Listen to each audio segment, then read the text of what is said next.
Hi friends, welcome to Dhruva study circle. మనం group 2 ఎకనామీలో భాగంగా Indian ఎకనామీకి సంబంధించి ఫారెన్ ట్రేడ్ చూస్తున్నాం. దాంట్లో మనకు లాస్ట్ క్లాస్లో ఐఎంఎఫ్ ఇంటర్నేషనల్ మానిటరీ ఫండ్ గురించి చూసినాం. దానికి ముందు మనం డబ్ల్యూటీఓ సంస్థ గురించి చూసినాం. ఓకే, ఈ క్లాస్లో మనము ఐఎంఎఫ్తో సహా ఇంకొక సంస్థ కూడా ఏర్పడని చెప్పేసి మనము నేర్చుకున్నాం. అదే మనకి ఐబిఆర్డి. రైట్, ఈ క్లాస్లో మనము ఐబిఆర్డి గురించి చూస్తాం. ఐబిఆర్డి. రైట్, ఈ ఐబిఆర్డి అంటే మనకి ఇంటర్నేషనల్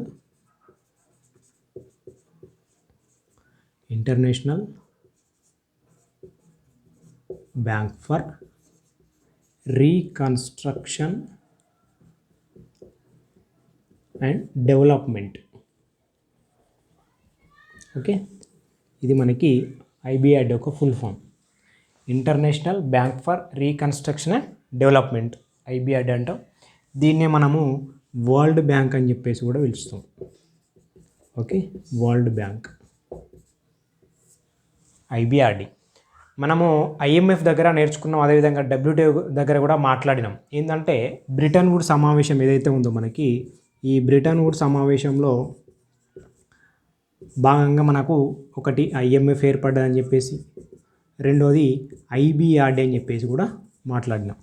రైట్, ఈ ఐఎంఎఫ్ ఐబిఆర్డి అనేది రెండు ఒకేసారి ఏర్పడడానికి నిశ్చయించిన నిర్ణయం కాబట్టి దాన్ని మనం బ్రిటన్ వుడ్స్ కవలలు అని చెప్పేసి కూడా మాట్లాడినాం. ఐఎంఎఫ్ ఐబిఆర్డిని కలిపి బ్రిటన్ వుడ్స్ కవలలు అని చెప్పేసి పిలుస్తాం. రైట్, మరి ఇప్పుడు ఐబిఆర్డి గురించి మాట్లాడితే రైట్, ఇది కూడా మనకి 1945లో స్టార్ట్ చేసుకోవడం జరిగింది. ఐఎంఎఫ్ కూడా సేమ్ 1945లో. మరి ఐఎంఎఫ్ ఏమో 1947లో వర్క్ స్టార్ట్ చేస్తుంది. ఇక్కడ ఐబిఆర్డి ఏమో 1946లోనే వర్క్ అనేది స్టార్ట్ చేస్తుంది. ఓకే, దీన్నే మనము ఏమంటున్నాం అంటే వరల్డ్ బ్యాంక్ అంటున్నాం. Okay, world bank. ఓకే, దీనికి సంబంధించిన ప్రధాన కార్యాలయం హెడ్ క్వార్టర్ ఎక్కడ ఉంది అంటే వాషింగ్టన్ డీసీ. రెండు సేమే, ఐఎంఎఫ్ అండ్ ఇది ఐఎంఎఫ్ అండ్ ఐబిఆర్డి కూడా రెండు వాషింగ్టన్ డీసీ. ఇది ఎక్కడ ఉంటుంది మనకు? యూఎస్ఏ ఉంటుంది. రైట్, యూఎస్ఏలో 1945లో స్టార్ట్ అయింది. 46లో మనకి వర్క్ అనేది స్టార్ట్ చేయడం చేస్తుంది. అదేవిధంగా దీన్ని వరల్డ్ బ్యాంక్ అంటున్నాం. ఓకే, హెడ్ క్వార్టర్ వచ్చేసి వాషింగ్టన్ డీసీ, యూఎస్ఏ. రైట్, అదేవిధంగా దీనికి సంబంధించి సభ్యత్వ దేశాలు ఎన్ని ఉన్నాయంటే మనకి 190 సభ్యత్వ దేశాలు అనేటివి ఉన్నాయి. ఓకే, సభ్యత్వ దేశాలు మనకు ఇక్కడ గుర్తుపెట్టుకోవాల్సింది ఐఎంఎఫ్లో ఎన్ని ఉన్నాయో ఇక్కడ కూడా అంతే ఉన్నాయి. అంటే ఐఎంఎఫ్లో ఉన్న దేశం ఆటోమేటిక్గా ఐబిఆర్డిలో ఆటోమేటిక్గా దేశం అవుతుంది, సభ్యత్వ దేశం అవుతుంది. రైట్, ఓకే, ఇక సభ్యత్వ దేశాల గురించి మాట్లాడితే జనరల్గా మనము ఐబిఆర్డి అనేది ఎందుకు ఏర్పడింది అని చెప్పేసి మాట్లాడితే, ఐబిఆర్డి అనేది మనకు రెండు ప్రపంచ దేశాల తర్వాత ప్రపంచం అనేది ఆర్థికంగా చాలా అస్తవ్యస్తంగా ఉంది. ఓకే, దాంట్లో భాగంగా మనకి ఒకటి పునర్నిర్మాణం జరగాలి, అదేవిధంగా అభివృద్ధి కూడా కావాలి. ఓకే, వ్యవస్థ అనేది. ఓకే, ఇందులో భాగంగానే ప్రపంచ దేశాలన్నీ మనకు సంబంధించిన ఈ బ్రిటన్ వుడ్ సమావేశం పెట్టుకొని ఐఎంఎఫ్ కానీ ఐబిఆర్డి కానీ ఏర్పరుస్తాయి. ఓకే, ఇట్లాంటి ఒక లక్ష్యంతో ఏర్పడ్డదే మనకు ఐబిఆర్డి అని చెప్పేసి అంటాం. మరి ఇట్లా ఐబిఆర్డి స్టార్ట్ చేసుకున్నప్పుడు దీని యొక్క ప్రపంచ బ్యాంక్ అంటున్నాం కదా, ఎంతో కొంత దానికి ఇన్వెస్ట్మెంట్ అయితే కావాలి. రైట్, ఓకే, అట్లా మనకి స్టార్టింగ్ ఇన్వెస్ట్మెంట్ ఎంత అంటే $10 బిలియన్. ఓకే, $10 బిలియన్ ఇది ఏంటంటే ప్రారంభ investment. Okay, starting investment $10 billion world bank అని స్టార్ట్ చేసుకున్నాం. ఈ $10 బిలియన్ కూడా మనకి 30 దేశాలకు సంబంధించిన షేర్స్. ఓకే, 30 దేశాలకు సంబంధించిన షేర్లు అనేది కలెక్ట్ చేస్తుంది. ఓకే, షేర్ల ద్వారా కలెక్ట్ చేసిన మనీ $10 బిలియన్ ప్రారంభ ఇన్వెస్ట్మెంట్, ప్రారంభ పెట్టుబడి. ఇట్లా ఈ షేర్లు అన్నాం కదా, ఇట్లా ఒక్కొక్క షేరు ఎంత అంటే $1,00,000. ఓకే, ఒక షేర్ ఈక్వల్ టు $1,00,000 మనము తీసుకోవడం జరిగింది. ఇట్లా మరి ఈ షేర్లు అనేటివి 30 దేశాలకు సంబంధించిన షేర్లు ఉన్నాయి. ప్రారంభ ఇన్వెస్ట్మెంట్ ఎంత అంటే $10 బిలియన్ పెట్టడం జరిగింది. మరి ఇట్లా ఈ షేర్ల గురించి మాట్లాడితే అత్యధికంగా షేర్లు ఏ దేశాల్లో ఉన్నాయి? మన ఐఎంఎఫ్ దగ్గర కూడా మాట్లాడినాం. అత్యధికంగా ఐఎంఎఫ్లో ఏ దేశాలకు సంబంధించిన షేర్లు ఎక్కువ ఉన్నాయని చెప్పేసి మాట్లాడినాం. ఇక్కడ కూడా మనము చూస్తాం. అత్యధికంగా షేర్లు ఐబిఆర్డిలో ఏ దేశాలకు ఉన్నాయంటే ఫస్ట్ మనకు తెలుసు యుఎస్ఏనే ఉంటుంది ఫస్ట్, రైట్. నెక్స్ట్ ఏముంటుంది, జపాన్ ఉంటుంది, రైట్. దాని తర్వాత ఫ్రాన్స్ ఉంటుంది, దాని తర్వాత జర్మనీ, దాని తర్వాత యూకే, దాని తర్వాత ఇండియా. ఇట్లా మనకి అత్యధికంగా షేర్లు కలిగిన దేశాలని చెప్పేసి మాట్లాడతాం. ఫస్ట్ యుఎస్ఏ ఉన్నది, అక్కడ ఐఎంఎఫ్లో కూడా యుఎస్ఏనే ఉంటుంది. ఓకే, ఎందుకు మనం ఏంటంటే హెచ్డిఆర్ గురించి మాట్లాడినప్పుడు 41% హెచ్డిఆర్ అదే ఉంటుందని చెప్పేసి ఐఎంఎఫ్ దగ్గర మాట్లాడినాం.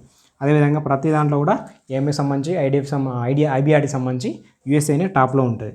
దాని తర్వాత జపాన్, దాని తర్వాత ఫ్రాన్స్, దాని తర్వాత జర్మనీ, దాని తర్వాత యూకే, దాని తర్వాత ఇండియా అనేది మనకి 6th ప్లేస్లో ఉండడం జరిగింది షేర్ల విషయంలో. మనకి ఐబిఆర్డిలో సంబంధించిన షేర్స్ వాటాలు, రైట్. ఇట్లా మనకి ఈ ఐబిఆర్డి గురించి బ్రీఫ్ ఇన్ఫర్మేషన్. దానికి సంబంధించి ఇంకొకటి అంశం చూస్తే మనకి ప్రెసిడెంట్ ప్రస్తుతానికైతే ఇండో అమెరికన్ వ్యక్తి అయిన అజయ్ బంగా మనకి వరల్డ్ బ్యాంక్ యొక్క చైర్మన్ అని చెప్పేసి చెప్పవచ్చు. అధ్యక్షుడు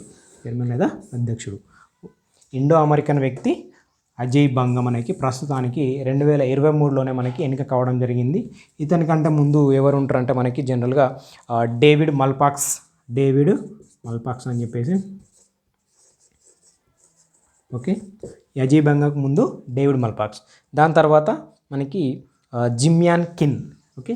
ఇతనికి అంటే ముందు జిమ్ యాన్ కిన్ అని చెప్పేసి మనకు ఉంటాడు.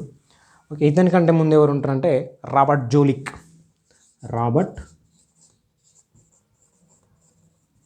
ఇవన్నీ మనకి ఫ్యాక్ట్ బిట్స్. ప్రస్తుతానికి వరల్డ్ బ్యాంక్ చైర్మన్ లేదా ఐబిఆర్డి చైర్మన్ లేదా అధ్యక్షుడు ఎవరంటే అజయ్ బంగా. దానికంటే ముందు ఎవరు ఉండే అంటే డేవిడ్ మల్పాక్స్. అదేవిధంగా దానికంటే ముందు ఎవరు ఉండే అంటే జిమ్ యాన్ కింగ్. అదేవిధంగా దానికంటే ముందు ఎవరు ఉండే రాబర్ట్ జోలిక్ అని చెప్పేసి చెప్పుకోవచ్చు. ఇది మనకి ఐబిఆర్డి గురించి బ్రీఫ్ ఇన్ఫర్మేషన్. అయితే ఈ ఐబిఆర్డికి అనుబంధంగా మనకి ఒక 4 అనుబంధ సంస్థలు అనేటివి ఏర్పడ్డాయి, రైట్. అవి ఏంటో మనం చూస్తే ఈ ఐబిఆర్డి గురించి కంప్లీట్ ఇన్ఫర్మేషన్ అయిపోతుంది మనకి. ఓకే, 4 అనుబంధ సంస్థలు. ఒకటి ఐడిఏ, ఓకే. రెండోది ఐఎఫ్సి, ఓకే. ఒకటి ఐడిఏ, రెండోది ఐఎఫ్సి, మూడోది మనకి ఎంఐజిఏ, నాలుగోది ఐసిఎస్ఐడి, రైట్. ఓకే, ఇప్పుడు చూస్తే మనకి ఫస్ట్ ఈ ఐబిఆర్డికి అనుబంధంగా ఏర్పడ్డ సంస్థలు ఎన్ని అంటే 4. ఒకటి ఐడిఏ, రెండోది ఐఎఫ్సి, మూడోది ఎంఐజిఏ, నాలుగోది ఐసిఎస్ఐడి. ఇది మనకు జనరల్గా 1960లో ఏర్పడుతుంది, ఇది 1956లో ఏర్పడుతుంది, ఇది 1980లో ఏర్పడుతుంది, ఇది 1965లో ఏర్పడుతుంది అనుబంధంగా, రైట్. ఫస్ట్ మనం మొదటగా ఐడిఏ గురించి మాట్లాడతాం. ఐడిఏ అంటే international development agency, right. International development agency, okay. ఇది ఇంటర్నేషనల్ డెవలప్మెంట్ ఏజెన్సీ అనేది 1960లో ఏర్పడింది, రైట్. ఐబిఆర్డికి అనుబంధంగా ఏర్పడ్డది. మరి ఇది ఏం చేస్తుంది అంటే జనరల్గా పేద దేశాలకు వడ్డీ లేని దీర్ఘకాలిక రుణాలు, రైట్. దీర్ఘకాలిక రుణాలు గుర్తుపెట్టుకోవాలి. పేద దేశాలకు వడ్డీ లేని దీర్ఘకాలిక రుణాలు అందించే సంస్థ ఏది అంటే ఐడిఏ. 1960లో ఏర్పడ్డది. ఇట్లా ఈ దీర్ఘకాలిక రుణాలను అందిస్తుంది కదా పేద దేశాలకు. అందించినప్పుడు చాలా తప్పనిసరి పరిస్థితుల్లో ఏం చేస్తుంది అంటే ఆ దేశాల యొక్క కరెన్సీని కూడా మనకి అంగీకరించడం జరుగుతుంది. అంటే రుణ విమోచన కోసం, అంటే రుణం కట్టడానికి, రుణ విమోచనానికి ఈ ఐడిఏ అనేది ఏం చేస్తుంది అంటే సొంత కరెన్సీని కూడా, అంటే ఆ దేశం యొక్క సొంత కరెన్సీని కూడా అంగీకరిస్తుంది, రైట్. అంగీకరిస్తుంది. సో దాన్ని ఏమంటామంటే మనం, అందుకే ఈ ఐడిఏని మనం ఏమని మాట్లాడతామంటే వరల్డ్ బ్యాంక్ యొక్క సాఫ్ట్ లోన్ విండో అని చెప్పేసి మాట్లాడతాం. ఇక్కడ గుర్తుపెట్టుకోవాలి, సాఫ్ట్ లోన్ విండో అని దేన్ని అంటారంటే ఐడిఏని. ఎందుకు అంటారంటే అది దీర్ఘకాలిక రుణాలను, వడ్డీ లేని రుణాలను అందిస్తుంది దేశాలకు. అందించినప్పుడు వాళ్ళ సొంత కరెన్సీని కూడా అంగీకరిస్తుంది. అంగీకరించినప్పుడు అంటే కరెన్సీ మార్చుకోవడానికి, అంటే డాలర్లో కావచ్చు, ఎస్డిఆర్లు కావచ్చు, మార్చుకోవడానికి వీలు లేని దేశాలు కూడా ఆ సొంత కరెన్సీని పే చేయొచ్చు, సొంత కరెన్సీతోని. అట్లా రుణ విమోచనకి అంగీకరిస్తుంది. దాన్నే మనం సాఫ్ట్ లోన్ విండో అని చెప్పేసి అంటున్నాం. వరల్డ్ బ్యాంక్ యొక్క సాఫ్ట్ లోన్ విండో అని దేన్ని అంటారని చెప్పేసి ఆప్షన్స్ ఇస్తే మనకి ఐడిఏ అని చెప్పేసి చెప్పొచ్చు. రైట్. మరి ఐడిఏకి సంబంధించి ఈ వడ్డీ తీసుకుంటున్నాయి కదా, ఇట్లా వడ్డీ తీసుకున్న దేశాల్లో చూస్తే మనకి టాప్లో ఏమున్నాయంటే ఫస్ట్ ఇండియానే ఉంటుందండి, గుర్తుపెట్టుకోవాలి. అంటే మనం ఏమంటున్నాం, ఐడిఏ పేద దేశాలకు దీర్ఘకాలిక వడ్డీ లేని రుణాలను ఇస్తుందని చెప్పి అంటున్నాం.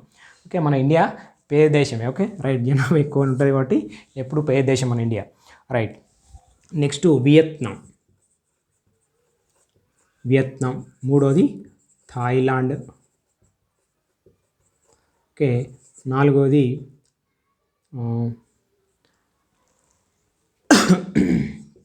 ఇథియోపియా. ఇవన్నీ పూర్ కంట్రీస్లో మనకు టాప్ ఉన్నది. ఓకే, ఐడియా దగ్గర అత్యధికంగా రుణాలు తీసుకున్న దేశాలు ఏదంటే India, Vietnam, Thailand, Ethiopia and ఇంకొకటి Nigeria.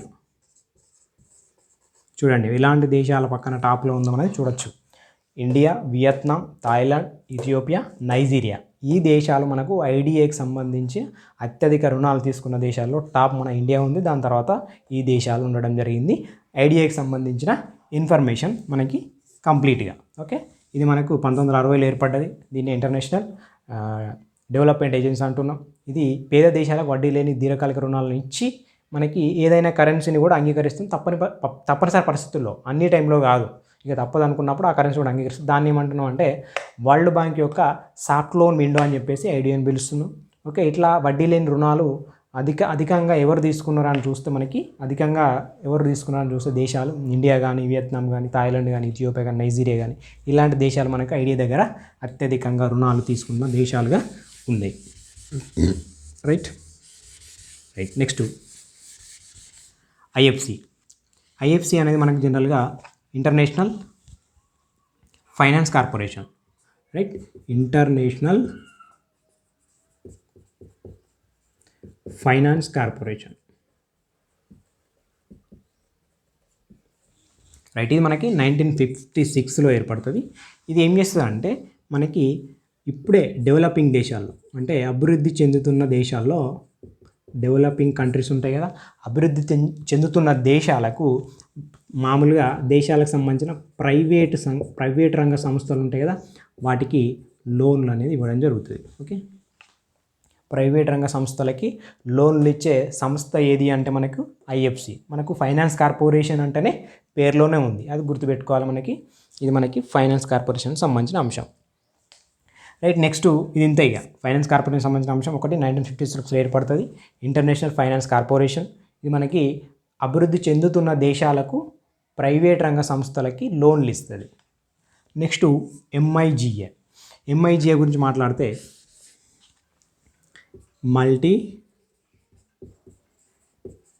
Multilateral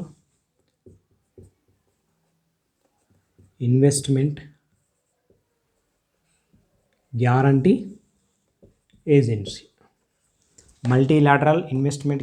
agency.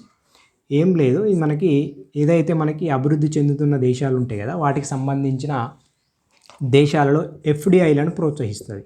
Okay, foreign direct investment, ప్రత్యక్ష విదేశీ పెట్టుబడులు అని చెప్పేసి పిలుచుకుంటాం కదా, ఆ వాటిని ప్రోత్సహిస్తుంది మనకి ఎంఐజిఏ. ఇది ఒకటే అంశం దీనికి సంబంధించి. 1988లో ఏర్పడ్డది మల్టీలాటరల్ ఇన్వెస్ట్మెంట్ గ్యారంటీ ఏజెన్సీ అనేది. ఇది మనకి జనరల్గా ఏం చేస్తుందంటే డెవలపింగ్ కంట్రీస్లో భాగంగా వాటిలో ఎఫ్డిఐలని ప్రోత్సహిస్తుంది అని చెప్పేసి గుర్తుపెట్టుకోవాలి.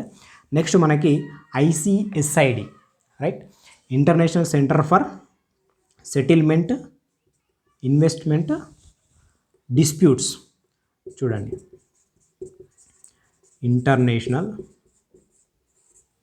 Centre for settlement